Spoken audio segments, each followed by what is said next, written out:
Northern Virginia.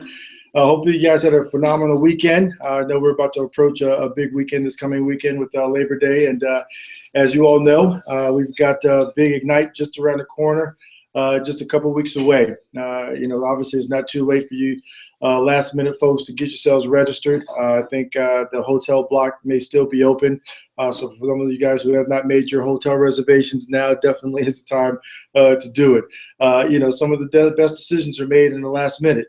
And I can still remember my first convention that I went to. I actually got started in my opportunity literally weeks prior to the first convention. Matter of fact, when I got started here in Seacret 3 years ago, it literally was about 3 weeks prior to the convention in Huntington Beach, California.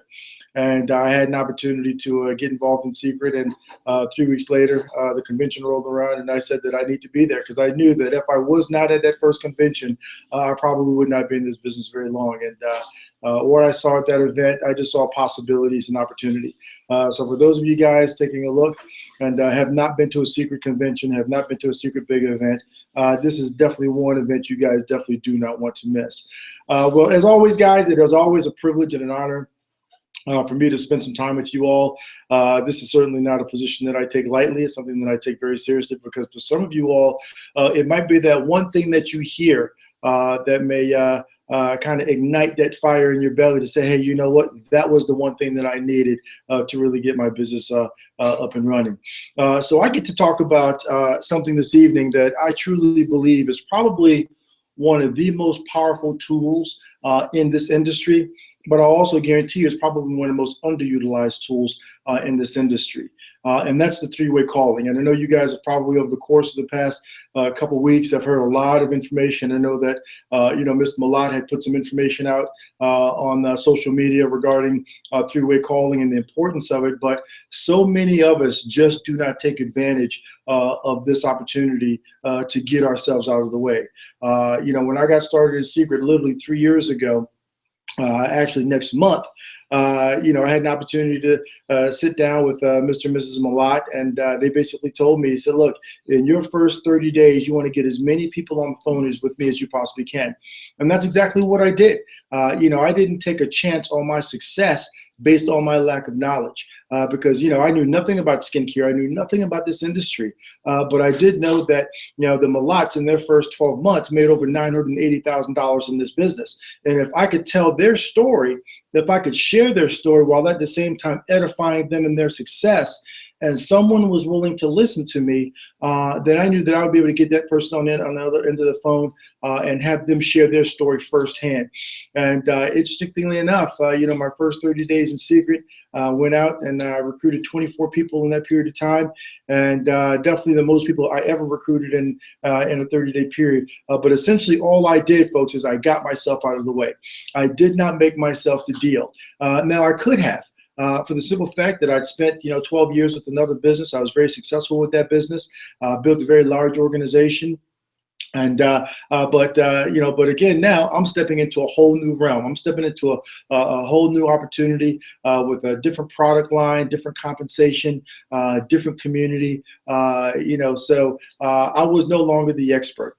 So again, I got myself out of the way. So I want to kind of talk to you guys about the three-way call. I'm going to kind of preface it with what we call the edification triangle. And if you guys don't know what it is, basically the edification triangle basically is, you know what, I'm just going to show you. Okay, so for those of you guys who have access to paper and pen, you definitely want to make sure that you get this information down tonight, because if you can master this information, if you can master the power of the third party, whether it's a tool, whether it's a video, whether it's a pamphlet, whether it's the 5-on-5 brochure, whether it's a link that you send out to someone with a video, whether it's any form of our marketing material, anything is better than first party.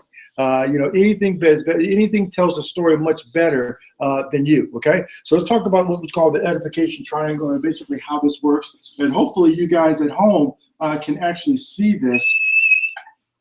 Okay, so obviously, as you all know, that is a triangle. Okay, now in this triangle, there's really three casts in this triangle. Okay, first of all, there's what's called the agent, which is obviously you. Okay, so if you want to put yourself at the top Okay, basically that's you being the agent. Okay, now there's also what we call the prospect.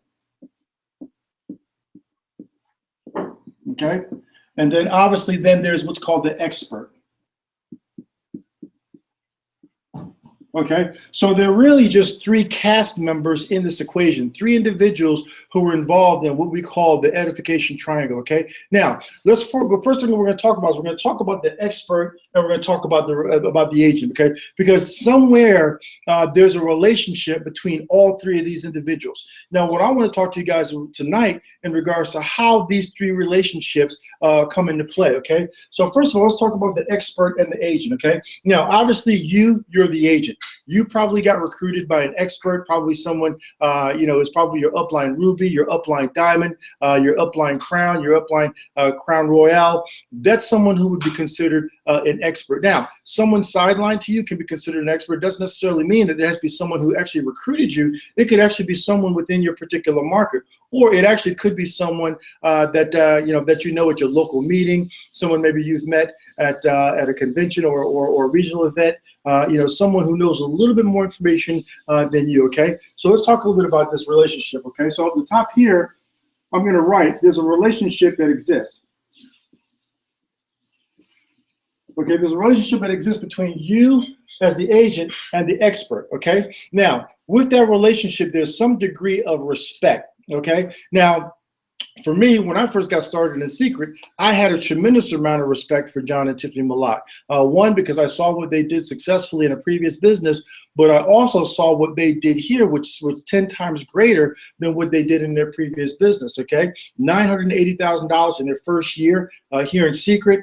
Bottom line is, hey, you know what? Their stack was much higher than mine, so I definitely was going to listen to anything that they had to say, okay? So there was a degree of respect that I had for these individuals, not because of what they've done in the past, but what they were doing in the present, and I also knew what they were about to do in the future as well, okay? So with this relationship, there tends to be a level of respect that you have for the expert, okay? Now, there's also some level of trust that you've got for the expert as well. And the reason why I say trust is simple. Again, I'm always going to relate back to when I first got started because it was my experience, and every single person here on the call, you obviously have an experience as well. The reason why I say trust is, look, when I came to Seacret, I was broken. I mean, I was broken in so many ways. I was broken financially. I was broken spiritually. I was broken emotionally. I was just at the pits. I was at the lowest point of my entire life.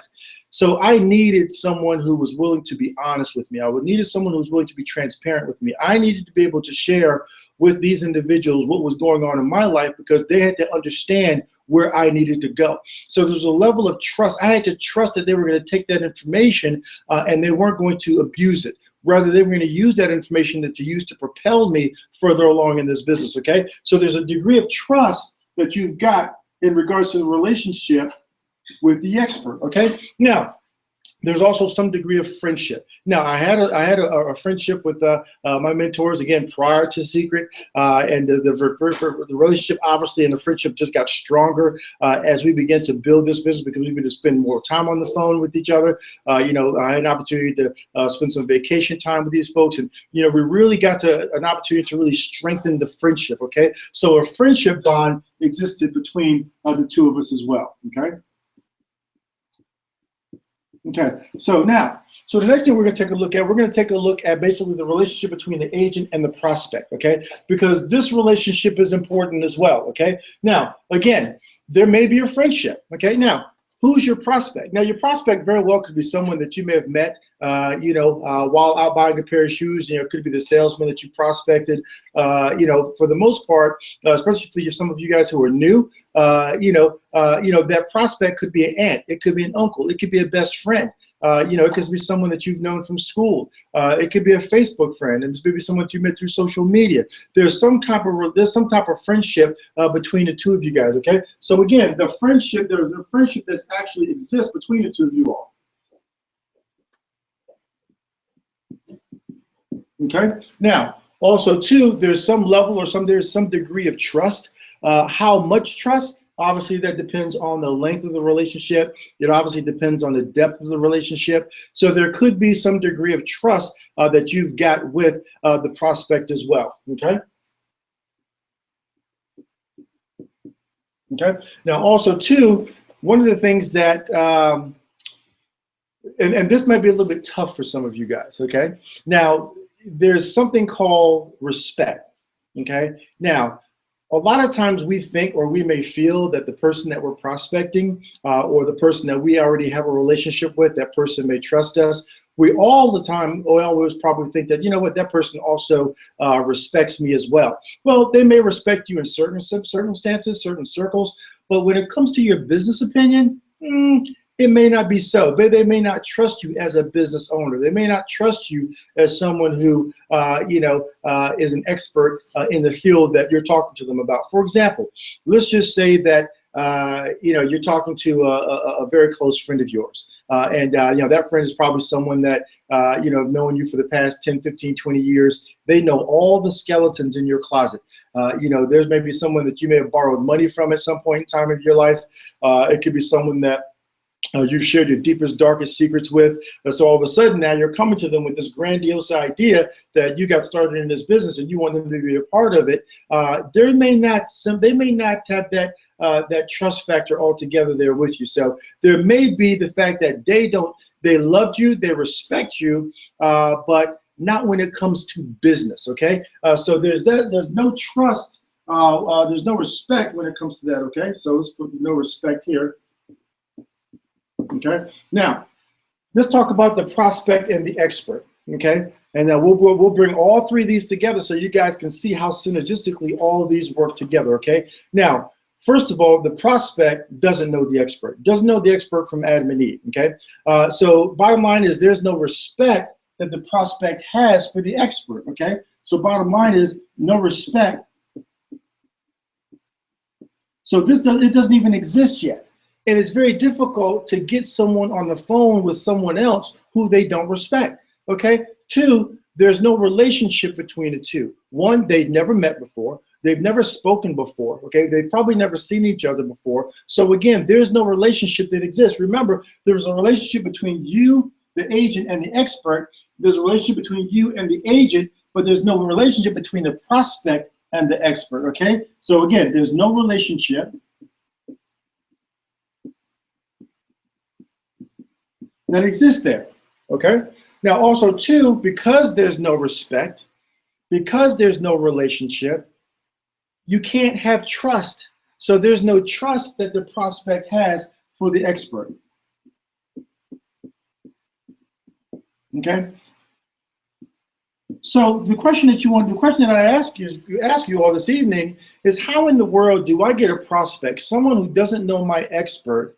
How do I get them on a phone call with someone that they don't know, someone that they don't respect, someone that they don't trust?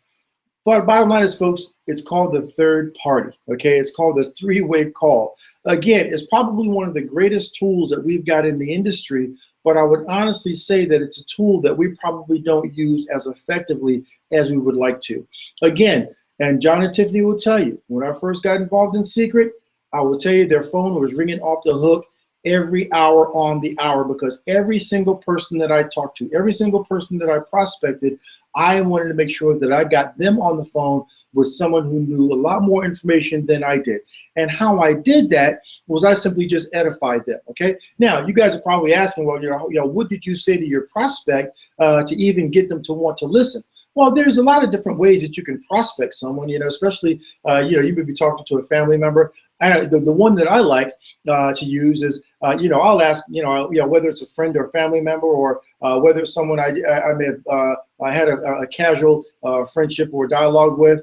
It's very simple like this. Look, if the money was right, and only if the money was right, and you could fit it into your busy time schedule, would you possibly consider taking a look at a business relationship with me, or a business partnership with me? Now, this is something that you can say to a good friend, because I know most people have had conversations with, friends and family members about your finances, about your future, what you thought life should look like at this point in time in your life. So when you're sitting down with them and you're just having a casual conversation, like, Todd, let me ask you a question, man. I said, look, if the money was right, and only if the money was right.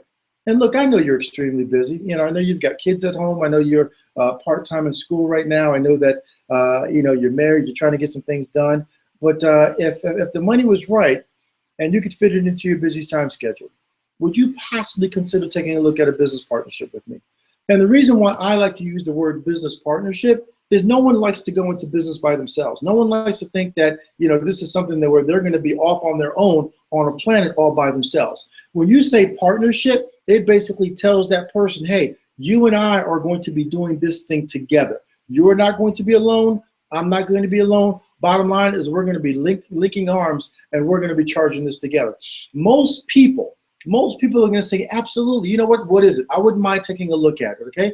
And so this is when you throw a little bit of third party in place, okay? Now, there's tons of multimedia out there that Seacret has developed that gives us the opportunity to, again, give us the chance to keep our mouth closed and allow the third party to do the work for us. There's tons of videos. There's a 12-minute video out there. There's a 4-minute video out there that talks a little bit about Seacret.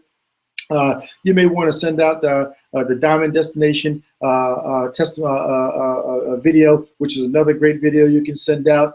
Sometimes, it may come down to the fact that there's multiple videos that you use, then you may just use a particular video based on the people that you know. Or there may be one video that you use that you basically send out to everybody. But basically what you're looking to do is you don't want to be the mouthpiece. You don't want to be the one talking. Again, when I talked earlier and I said to you all that there's a relationship that exists between you and the prospect, again, the prospect doesn't respect your business sense because, again, you've never owned the business. You've never done anything of great significance in their eyes. So bottom line is whatever comes out of your mouth basically is going to fall on deaf ears. So if you can take it off of you and put it on a third party, such as a tool, again, such as maybe the 5-on-5 pamphlet, maybe you're sending out, one of the video links to them. And so when you're asking that question, if the money was right, and only if the money was right, and you could fit it into your busy time schedule, would you possibly consider a business partnership with me? Well, absolutely. You know what? Great. There's something that I want to send you. I want you to take a look at it. I'm going to shoot it over. I'm going to give you a call back in 15 minutes. Follow-up is key. Follow-up is probably one of the most important things, but it's probably one of the things that bites us in the butt more so than ever before. For the simple fact is, how many phone numbers do you have on a piece of paper of someone that you've got information, you've got their home, you've got their phone number or email, and their name, and you haven't followed up with them? Well, all of a sudden, what was a hot lead now is a cold lead. If you want to continue to keep leads hot, and keep as many people as you possibly can in the pipeline. Anytime you get a prospect and you send them some information, folks, follow up within the next 12 to 24 hours is absolutely imperative. Okay, you don't have to seem desperate by doing that. Bottom line, it's a simple follow-up. Hey, this is Jermy Worell. I don't know if you remember me. I ran into you at the restaurant yesterday. We traded information. Just wanted to follow up with you per our conversation yesterday. Okay, again, if the money was right, and only if the money was right, and you can fit it in your time schedule, would you possibly consider a business partnership with me? I'd love to get some information out to you. Here, I want you to watch this video. I'm going to give you a call in about 20 minutes. I want to follow up with you. Now, what happens after you follow up? Bottom line is when you follow up with that individual, now it goes to a whole new level. Because now, when you pick the phone up and you call them back and say, "Hey, Jay, this is Jeremy. Did you get a chance to watch? Did you get a chance to watch the information?" Jay says, "Well, absolutely." Okay. The only thing that you want to know, the only question that you're going to ask them is, what did you like best? We don't, the last thing you want to ask is what did you think? We don't really care what they think, to be absolutely honest with you. But bottom line is, they may say that, well, there weren't enough African Americans in the video. There weren't enough women in the video. There weren't enough Asians in the video. The video skipped. My internet connection was slow and it jumped. We don't care what they think. All we want to know is, what did you like best? Because if you're asking them that simple question in regards to what they like best, the only thing that you can get back is something positive. You're not asking them what did they just like. You're asking them, what did you like best? Because what we want is we want to yield out from them what they picked out as something significant from that video. Because you're going to have people say, you know what, I love the fact that, it's a very diverse community. I love the fact that you guys like to have fun. I like the fact that, you guys, they're folks that are making tons of money. I see you guys are on vacation all the time. I love the fact that, you guys got a phenomenal product that nobody has. I like the fact that it's partially natural. So they're going to give you what they perceived as the best based on the information that they had an opportunity to look at. Okay. So where do you go from there? Where do you go from there once you ask them that critical question in regards to what did you like best? The only place you can go is say, you know what, great, awesome. I am glad that you liked it. You know what?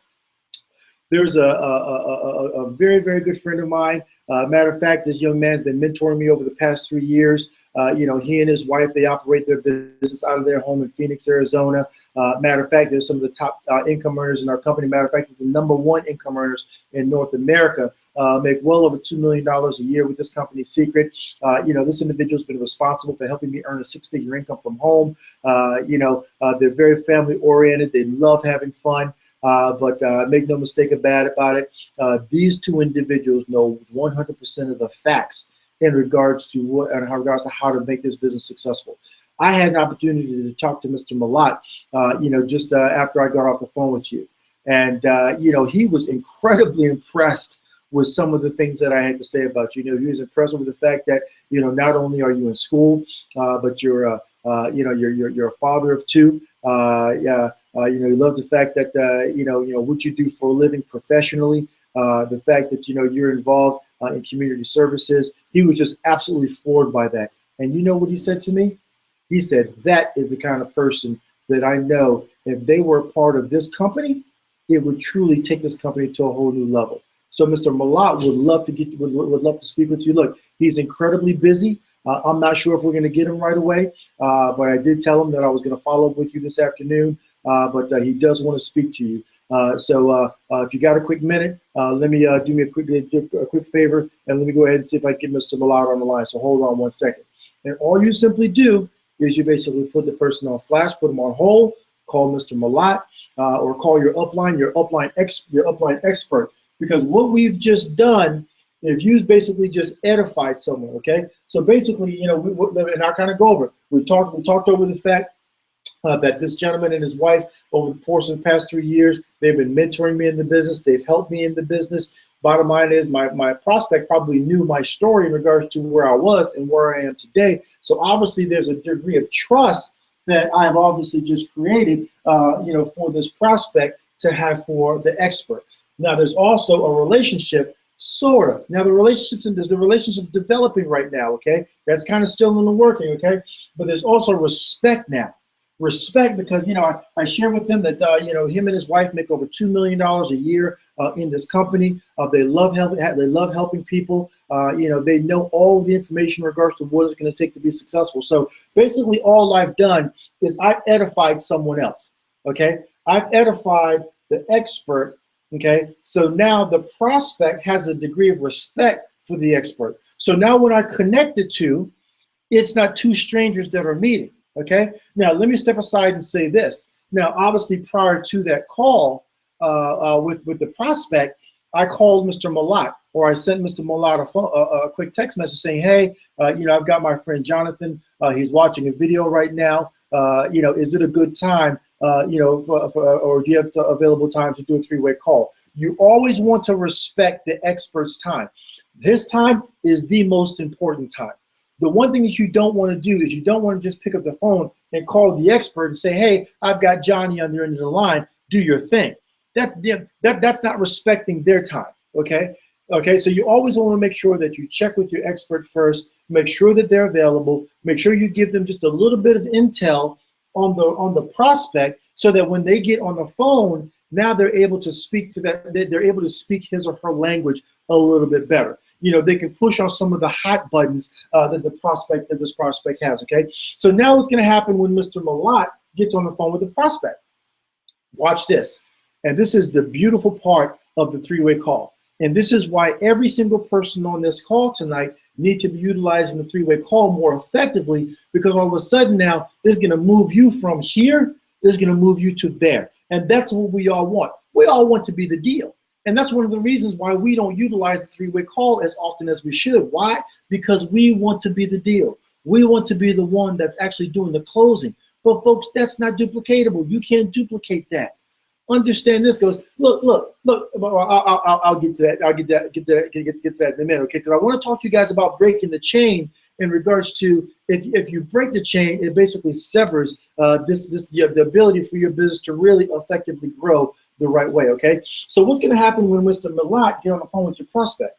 Well, first of all, he's going to get on the phone and say, "Hey, John, thank you very much for taking the call. Jeremy's had nothing but great things to say about you. Matter of fact, he speaks quite highly of you. Had nothing but great things to say about you. So I just want to let you know that. But also, I'm not sure if Jeremy shared this with you, but Jeremy's been with the company for the past 3 years. He came on board with us, not knowing a whole lot in regards to Seacret, but in his first 13 months, he was able to earn a 6-figure income with our company and gone on to be a Ruby agent and one of the top leaders in the business. Okay, so now watch this. Now because John Malott remember, I edified him, and all he simply did was he re-edified me. And by him re-edifying me, you remember that my prospect, you remember this relationship that we had here? The fact that there was a friendship, the fact that there was trust, but there was no respect. Now all of a sudden, because John Malott, someone who earns $2.5 million a year in Seacret, someone who's been mentoring me and mentoring hundreds of other people, because he said those things about me, all of a sudden now, my prospect now has a degree of respect for me. Okay, so watch that, guys. That's the one thing that we miss in this business. We want that respect so much that we feel that if we're out and we're delivering the information, we're doing the closing ourselves, that we're going to gain that respect. You can't. I can't go out and prospect and recruit my own person. I can't go out there and start talking about all the great things that I've done, all the great things that I've accomplished, how great I am. Why? Because that's called bragging. And the moment you start bragging about yourself, bottom line is that prospect has basically tuned you out. They're no longer listening to you, to what you're saying, which means is they're completely going to miss the message. And if they're going to completely miss the message, then you potentially run the risk of basically, ostracizing someone who could have been a great person in this opportunity. Not only to take their lives at a higher level, but also could have taken your life at a higher level as well. Okay. Again, it's all about taking yourself out of the equation. Your expert is going to do his or her job. Your expert's going to do the job of re-edifying you, so that level of respect is created between you and the prospect. Okay. So, again, when your expert gets on the phone and they're doing their 3-way call, they're probably going to spend about 5 or 6 minutes. They're going to ask the prospect, what they liked about the third-party tool that they saw. Again, whether it's an audio, whether it's a video, whether it's a pamphlet, whether it's a video link, whatever it is. They're going to get from that prospect what they like best. Okay. Now, again, you've already given the expert a little bit of intel about the person. You shared a little bit about their story. So in the body of the expert, kind of going over the opportunity, kind of going over what Seacret is, who the company is, what we're doing. In the body of doing that, he's going to hit some hot buttons. Maybe your expert is someone who said, maybe your prospect is someone who said, I don't get the opportunity to spend much time with my family. The fact that, I'm working 12, 13 hours a day, or maybe the fact that they're saying, I don't make as much money as I was making last year. Whatever that hot button is, the expert, because you gave them some intel prior to the call, your expert's going to hit on those hot buttons. So all of a sudden now, in the middle of the conversation, as your expert's hitting on those hot buttons and sharing your story at the same time, your prospect is saying, you know what? Okay, I can see this. I can see myself doing this. Okay, I understand. I follow. I got it. Okay, that's what they're going to be feeling. That's kind of sort of what they're going to be thinking. Okay, so again, folks, remember the power of the edification. You don't just call your expert and throw your prospect on the phone. You got to make sure that you do your part in making sure that you're edifying your expert, and that way your expert can re-edify you and lift you up, just as you lifted up the expert. He's going to do the same thing to you. Okay. Now let me talk a little bit about talk a little bit about the link. Okay. Hold on one second, guys.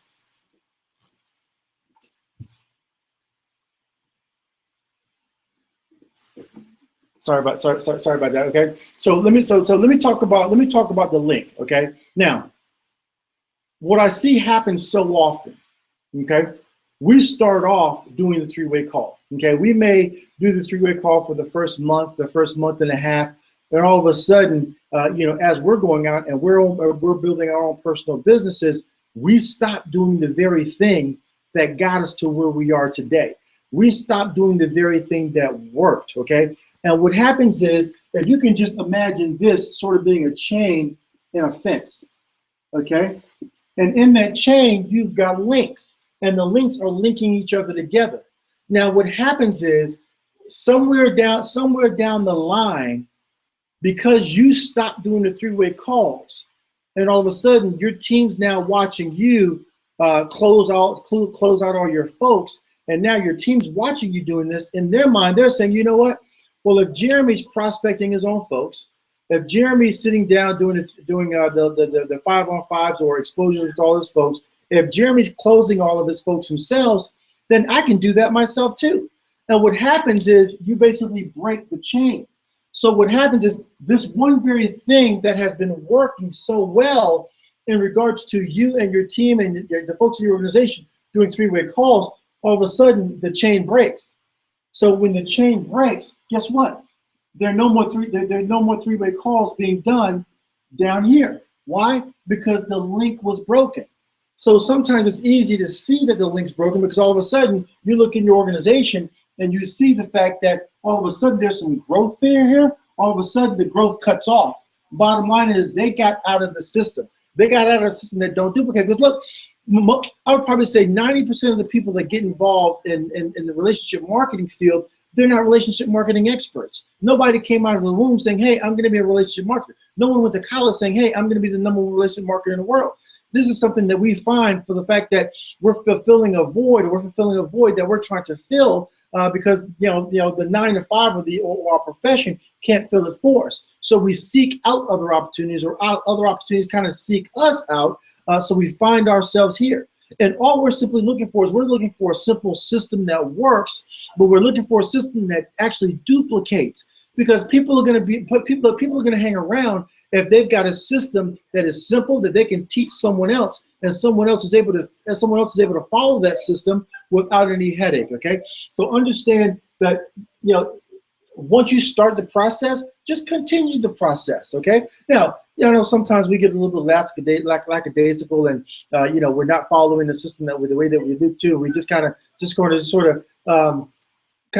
off the cuff. We're just kind of going through the motions in a sense. Okay, again. Your organization, the folks on your team, that they sense that your music is off, and when your music is off, guess what? All of a sudden, their music becomes off as well. And whatever momentum you had building and growing in your organization, all of a sudden that momentum sort of goes away. Okay, but if you want to keep that momentum, guys, you just want to keep the system intact. Okay, because what happens is, again, all these things here, they're synergistically related. Everything's related. Okay, when you're able to build this, when you're able to have that relationship with the expert and have that relationship with the prospect and be able to bridge that gap, all you're simply doing is you're bridging a gap between the expert and the prospect. And when you can get that gap bridge, all of a sudden now you've closed the gap, so that all of a sudden now this prospect is open to hearing everything that the expert has to say. Everything. And guess what happens? Guess what happens when the prospect gets started in Seacret? The prospect's going to say, I remember how I got started. Someone asked me a simple question. And that question was, if the money was right, and only if the money was right, and I could fit it into my busy time schedule, would I be open to taking a look at a business partnership with somebody? He or she is going to remember that. So when he and she are starting to build their business, they're going to start to use that phrase to the people that they talk to. Why? Because it's simply and it can be duplicatable. The next thing they're going to do is they're going to remember, hey, someone gave me a video, so now all I got to do is I need to give someone a video the same way someone gave me a video. I need to have them watch it, and I need to follow up with them within 15 to 20 minutes. Why? Because they're duplicating what you did with them. But if you didn't do that with them, then again, you've broken the chain. They can't take their business to another level because they were never exposed to the very things, the very building blocks of this industry. So next thing, they're going to remember, hey, I followed up. I asked them one simple question. What did you like best? They didn't hear the fact that, they didn't hear coming out of my mouth, what do you think? All they heard was, what did you like best? So they're going to take that and they're going to duplicate it. And they're going to ask their prospects, what did they like best after they watched the video? Then they're going to remember, hey, I remember Jeremy speaking well about the Malats. So my job now is to speak well about Jeremy. Because if I speak well about Jeremy and if I edify him, if I lift him up, I know that once my prospect gets on the phone, Jeremy's going to simply re-edify me and also lift me up, thus creating the respect that my prospect didn't have for me that my prospect has for me now. And then from there, the expert is going to go over just kind of share a brief story with my prospect. My expert is going to lead my prospect to the next exposure, whether it's a wild party, whether it's a 5-on-5, whether it's a sit down with the expert, whatever it is, my expert's going to do that. So essentially, what the expert has done, the expert has taken the onus out of the hands of the agent, and he's basically assumed that role. Okay, so folks, that's basically the three-way call. It's third party again, getting yourself out of the way, not making yourself the deal. There's no way that I could have made myself the deal. And even, you take a look at some of the top agents in Seacret. You look at a Josh Wowers, you look at a Josh Denny, you look at a Ben and Lauren Bradshaw, you look at some of the the folks in this industry who are just killing it. You always got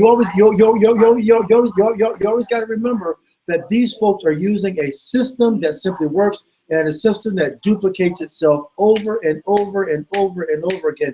And all you're simply doing, folks, is you're basically duplicating you. Okay. So with that, I appreciate you all for joining us this evening. I definitely look forward to seeing you guys in a couple weeks at Ignite.